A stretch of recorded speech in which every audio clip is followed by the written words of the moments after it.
Ce coup-ci, c'est bon. Je n'ai pas de conflit d'intérêt.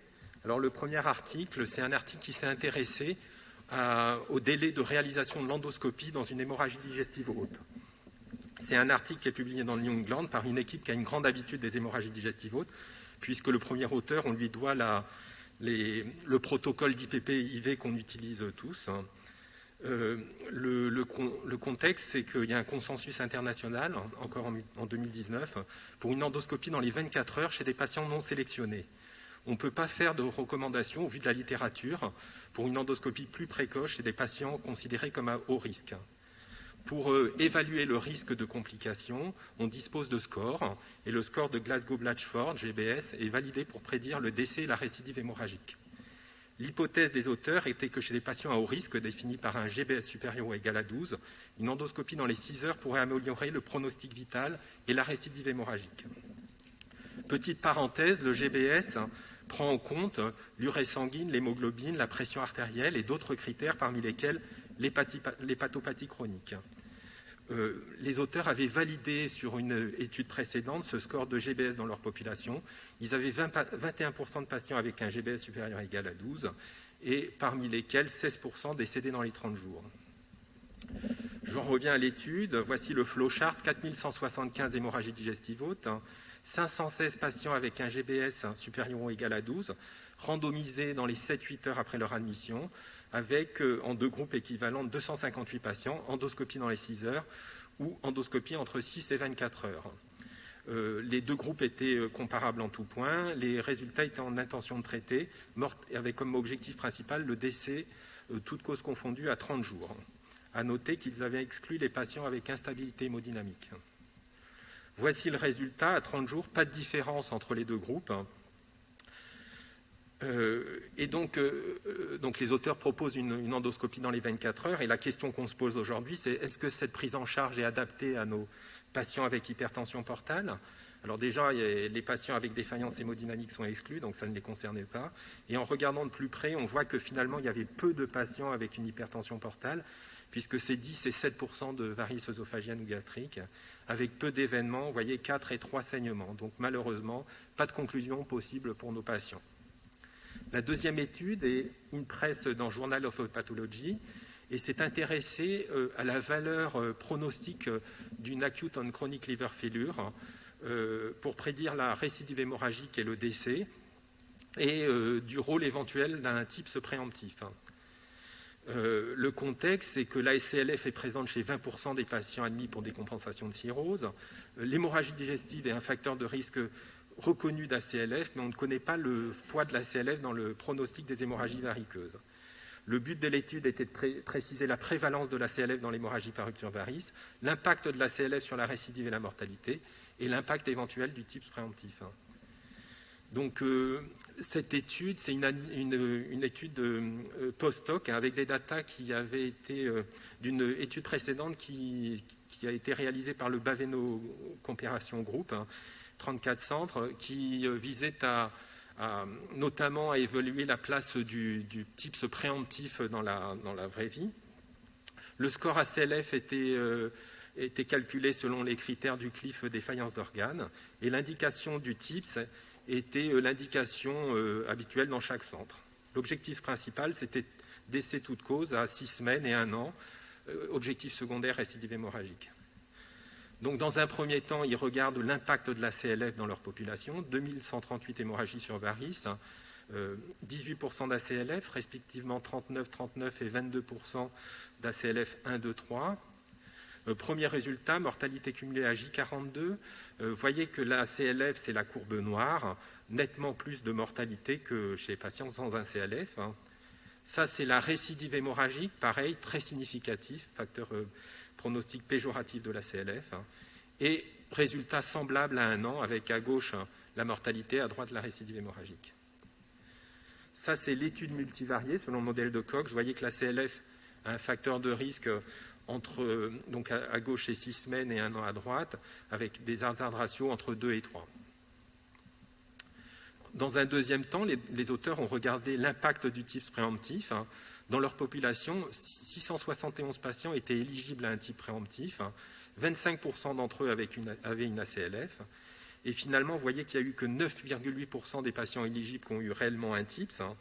Ça faisait 66 TIPS, dont 22 avec ACLF. Là, c'est à gauche la mortalité à 6 semaines. Le TIPS préemptif, c'est la courbe bleue. On a l'impression qu'il a un effet protecteur. Donc à la fois à 6 semaines et à 1 an, ça c'est la mortalité. L'étude multivariée qui est aussi en faveur d'un rôle protecteur du TIPS préemptif. Voilà, donc les auteurs concluent que la CLF est un facteur de risque indépendant de récidive hémorragique et de mortalité à J42 et 1 an. La mise en place d'un TIPS préemptif chez les patients avec ACLF semble améliorer la survie, mais je rappelle qu'avec 22 patients avec TIPS et ACLF. La dernière étude, c'est un essai randomisé qui voulait valider la place du TIPS préemptif dans l'hémorragie par rupture de varices œsophagienne. Donc je vous le dis d'emblée, c'est un essai qui est négatif, mais qui a fait l'objet d'une controverse qui me semblait intéressant de discuter avec vous. Le contexte, dans l'hémorragie par rupture de varices œsophagienne, toutes les sociétés savantes recommandent désormais la mise en place d'un early TIPS s'il y a les critères. Pourtant, les études qui ont permis ces recommandations n'étaient pas destinées pour démontrer un bénéfice de survie. Le bénéfice chez les patients de Child B avec saignement actif reste débattu. Et finalement, dans la pratique, on voit que dans la vraie vie, le early TIPS est rarement réalisé. C'est 9,8% dans le Baveno groupe qu'on vient de voir, c'était que 6,7% dans l'Observatoire Choc en France.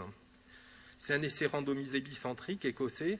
Les objectifs, c'était confirmer la place du TIPS préemptif dans l'hémorragie par rupture de varices œsophagienne, de tenter de mieux préciser les critères de sélection des patients. La population, donc c'était des patients qui bien sûr étaient exclus après une hémostase endoscopique, les Child B et des Child C inférieurs à 14. L'hypothèse, c'était confirmation de la supériorité du TIPS préemptif. Le calcul des effectifs, c'était 52 patients par groupe. Voici le flowchart, 206 patients admis pour rupture de varices œsophagienne. Après exclusion, 59 patients randomisés en 6 ans, un retrait de consentement et donc 2 groupes de 29 patients qui étaient tout à fait comparables. L'objectif principal, c'était la survie à 1 an en intention de traiter. Vous voyez, pas de différence entre le groupe TIPS préemptif et le groupe soins standards. Donc maintenant, on va voir les limites de ce travail. Donc il y a 2 types de limites. La conception de l'étude. Donc le nombre de patients a été calculé à partir d'une hypothèse de supériorité du bras TIPS préemptif, mais finalement on arrive à une équivalence entre les 2 groupes.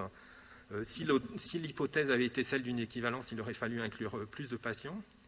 Le délai de randomisation après l'endoscopie initiale n'était pas précisé. Il y a le protocole qui est disponible sur Clinical Trials et je n'ai pas trouvé cette information. Et ils ont inclus, semble-t-il, tous les patients de Child-Pugh B.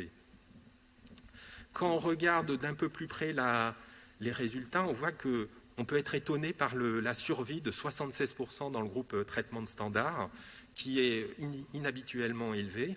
C'était 62% dans l'essai de Garcia-Pagan. Et donc, on peut légitimement se poser la question d'une inclusion de patients pas suffisamment graves, avec peu d'événements, récidive hémorragique ou décès. Déjà, le délai de randomisation dans cette étude, il est de 37 heures. Et vous voyez, quand on regarde, en fait, avant la randomisation, il y a quand même 8 patients qui ont fait une défaillance multiviscérale, 13 patients qui ont eu un type de sauvetage, et 7 patients qui sont décédés sans qu'on connaisse la cause du décès. Ensuite, quand on regarde les Child-Pugh B, on voit qu'il y a une forte proportion de patients de Child-Pugh B sans saignement actif lors de l'endoscopie. C'est ceux-là qui sont considérés à haut risque. Et vous voyez, c'est 45% de Child-Pugh B et que 28% des patients qui avaient un saignement actif lors de l'endoscopie. Et donc, le dernier élément, c'est le gradient de pression qui a été pris dans le groupe TIPS. On sait que les patients jugés à risque de récidive sont les patients qui ont un gradient de pression supérieur à 20. Ici, la moyenne était de 17. Enfin, il y a la conduite de l'étude. Sur les 52 patients prévus, finalement, il n'y a eu que 29 patients randomisés. L'étude a été arrêtée prématurément.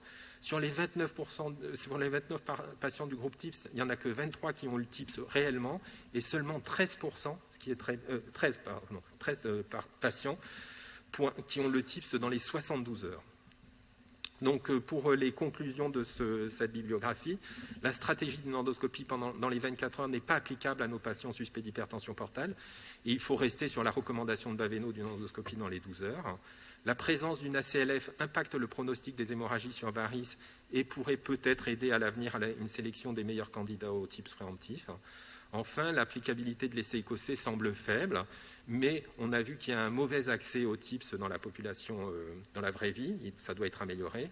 Un TIPS préemptif dans les 72 heures reste indiqué dans les hémorragies sur rupture de varices œsophagienne ou gastrique, gastrique on verra plus tard, chez les patients de Child-Pugh inférieur à 14 ou B, mais avec saignement actif. Je vous remercie.